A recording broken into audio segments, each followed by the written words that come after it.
Notre secours est dans le nom du Seigneur qui a fait le ciel et la terre. Saint Jean, chapitre 6.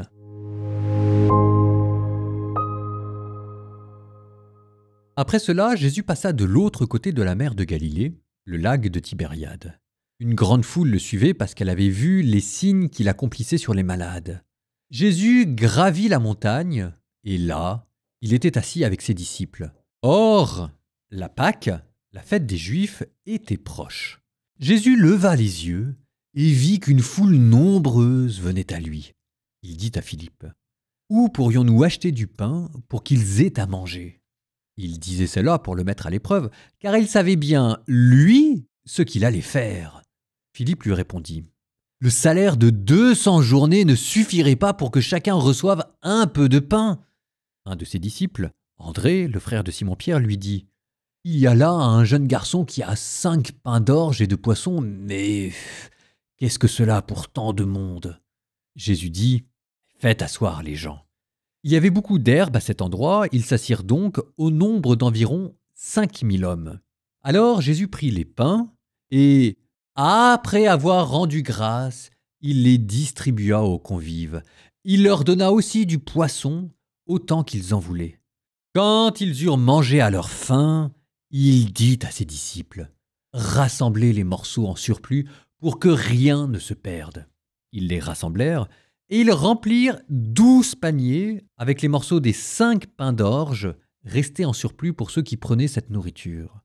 À la vue du signe que Jésus avait accompli, les gens disaient « C'est vraiment lui le prophète annoncé, celui qui vient dans le monde !» Mais Jésus savait qu'ils allaient venir l'enlever pour faire de lui leur roi.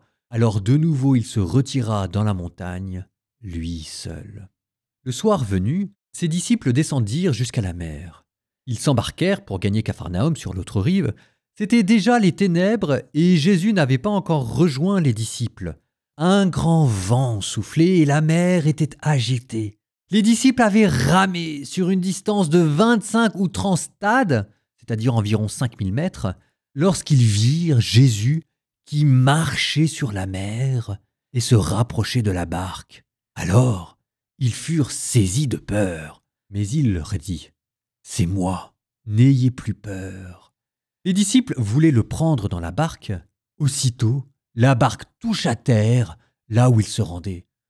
Le lendemain, la foule restée sur l'autre rive se rendit compte qu'il n'y avait eu là qu'une seule barque, et que Jésus n'y était pas monté avec ses disciples, qui étaient partis sans lui. Cependant, d'autres barques venant de Tibériade étaient arrivées près de l'endroit où l'on avait mangé le pain après que le Seigneur eut rendu grâce. Et quand la foule vit que Jésus n'était pas là, ni ses disciples, les gens montèrent dans les barques et se dirigèrent vers Capharnaüm à la recherche de Jésus. L'ayant trouvé sur l'autre rive, ils lui dirent « Rabbi, quand es-tu arrivé ici ?» Jésus leur répondit « Amen, amen, je vous le dis. Vous me cherchez, non parce que vous avez vu des signes, mais parce que vous avez mangé de ces pains et que vous êtes maintenant rassasiés. Travaillez non pas pour la nourriture qui se perd, mais pour la nourriture qui demeure jusque dans la vie éternelle, celle que vous donnera le Fils de l'homme, lui que Dieu le Père a marqué de son sceau. » Ils lui dirent alors, « Que devons-nous faire pour travailler aux œuvres de Dieu ?» Jésus leur répondit, « L'œuvre de Dieu, c'est que vous croyiez en celui qui l'a envoyé. » Ils lui dirent alors, « Et quel signe vas-tu accomplir pour que nous puissions le voir et te croire? Quelle œuvre vas-tu faire? Au désert, nos pères ont mangé la manne. Comme dit l'Écriture, il leur a donné à manger le pain venu du ciel. » Jésus leur répondit, « Amen, amen, je vous le dis. Ce n'est pas Moïse qui vous a donné le pain venu du ciel. C'est mon Père qui vous donne le vrai pain venu du ciel. Car le pain de Dieu, c'est celui qui descend du ciel et qui donne la vie au monde. » Ils lui dirent alors, « Seigneur, donne-nous toujours de ce pain-là. » Jésus leur répondit, « Moi, je suis le pain de la vie. Celui qui vient à moi n'aura jamais faim. Celui qui croit en moi n'aura jamais soif. Mais je vous l'ai dit, vous avez vu, et pourtant vous ne croyez pas. Tous ceux que me donne le Père viendront jusqu'à moi, et celui qui vient à moi, je ne vais pas le jeter dehors, car je suis descendu du ciel pour faire non pas ma volonté, mais la volonté de celui qui m'a envoyé. Or, telle est la volonté de celui qui m'a envoyé, que je ne perde aucun de ceux qu'il m'a donnés, mais que je les ressuscite au dernier jour. Telle est la volonté de mon Père, que celui qui voit le Fils et croit en lui ait la vie éternelle, et moi je le ressusciterai au dernier jour. Les Juifs récriminaient donc contre Jésus, parce qu'il avait déclaré « Moi je suis le pain qui est descendu du ciel ». Ils disaient « Celui-là n'est-il pas Jésus, le fils de Joseph ? Nous connaissons bien son père et sa mère. Alors comment peut-il dire maintenant « Je suis descendu du ciel » ?» Jésus reprit la parole. « Ne récriminez pas entre vous. Personne ne peut venir à moi si le Père qui m'a envoyé ne l'attire. Et moi, je le ressusciterai au dernier jour. Il est écrit dans les prophètes, ils seront tous instruits par Dieu lui-même. Quiconque a entendu le Père et reçoit son enseignement vient à moi. Certes, personne n'a jamais vu le Père, sinon celui qui vient de Dieu, celui-là seul a vu le Père. Amen, amen, je vous le dis. Il a la vie éternelle, celui qui croit. Moi, je suis le pain de la vie. Au désert, vos pères ont mangé la manne, et ils sont morts. Mais le pain qui descend du ciel est tel que celui qui en mange ne mourra pas. Moi, je suis le pain vivant qui est descendu du ciel. Si quelqu'un mange de ce pain, il vivra éternellement. Le pain que je donnerai, c'est ma chair, donnée pour la vie du monde. Les Juifs se querellaient entre eux. Comment celui-là peut-il nous donner sa chair à manger ? Jésus leur dit alors, Amen, amen, je vous le dis. Si vous ne mangez pas la chair du Fils de l'homme et si vous ne buvez pas son sang, vous n'avez pas la vie en vous. Celui qui mange ma chair et boit mon sang a la vie éternelle, et moi je le ressusciterai au dernier jour. En effet, ma chair est la vraie nourriture, et mon sang est la vraie boisson.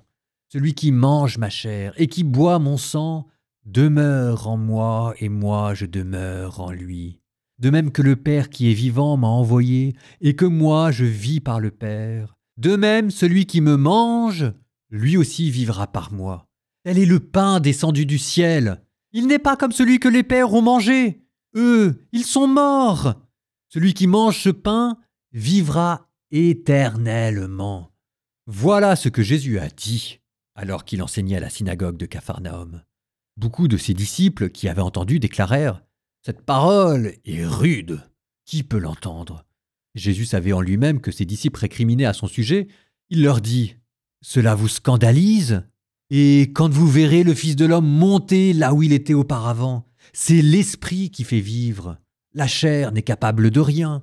Les paroles que je vous ai dites sont esprit et elles sont vie. Mais il y en a parmi vous qui ne croient pas. » Jésus savait en effet depuis le commencement quels étaient ceux qui ne croyaient pas et qui était celui qui le livrerait. Il ajouta « Voilà pourquoi je vous ai dit que personne ne peut venir à moi si cela ne lui est pas donné par le Père. » À partir de ce moment, beaucoup de ses disciples s'en retournèrent et cessèrent de l'accompagner. Alors Jésus dit aux 12 « Voulez-vous partir, vous aussi ?» Simon-Pierre lui répondit « Seigneur, à qui irions-nous ? Tu as les paroles de la vie éternelle. Quant à nous, nous croyons et nous savons que tu es le Saint de Dieu. » Jésus leur dit « N'est-ce pas moi qui vous ai choisis, vous les 12 ? Et l'un de vous est un diable. » Il parlait de Judas, fils de Simon Iscariote. Celui-ci, en effet, l'un des 12, allait le livrer.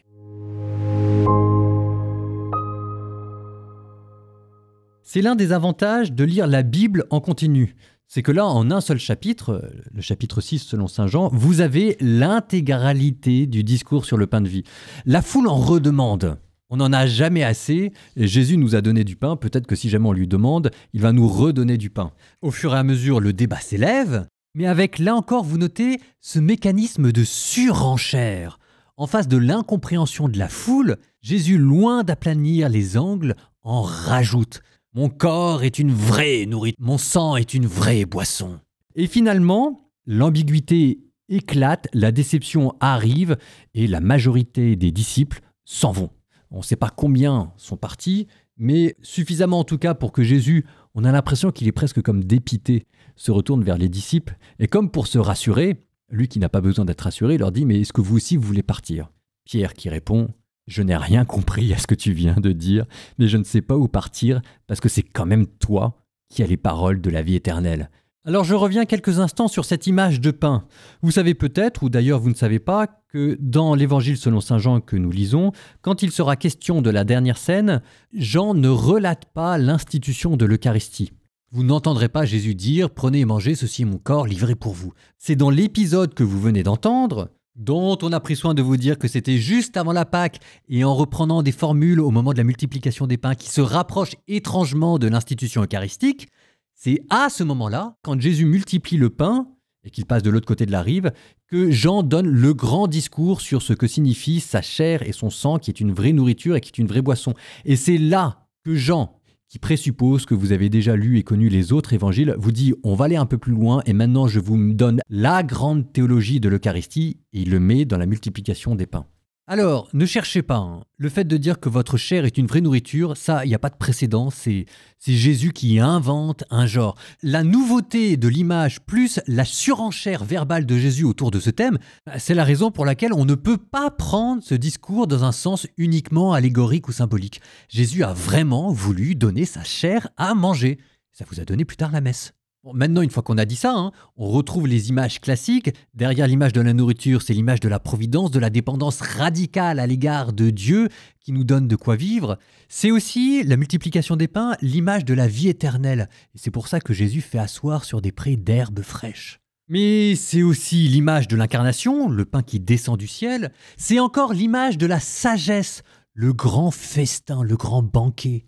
Avec aussi, parce que le pain et le vin sont des rites sacrificiels, l'image du don de soi, de l'offrande de sa vie. Ça vous donnera cette phrase à venir de Jésus. Le grain de blé qui tombe en terre meurt et porte beaucoup de fruits. Donc à travers ce pain, ici, ce qui est symbolisé, c'est la mort de Jésus qui donne sa vie.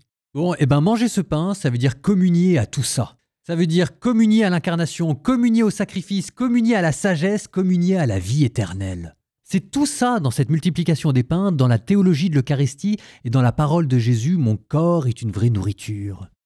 Cantique des Cantiques, chapitre 3. L. Sur mon lit la nuit, j'ai cherché celui que mon âme désire.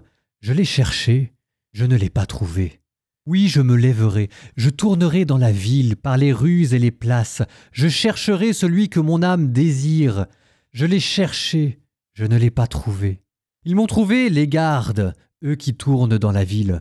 Celui que mon âme désire, l'auriez-vous vu? À peine les avais-je dépassés, j'ai trouvé celui que mon âme désire. Je l'ai saisi et ne le lâcherai pas, que je l'ai fait entrer dans la maison de ma mère, dans la chambre de celle qui m'a conçu.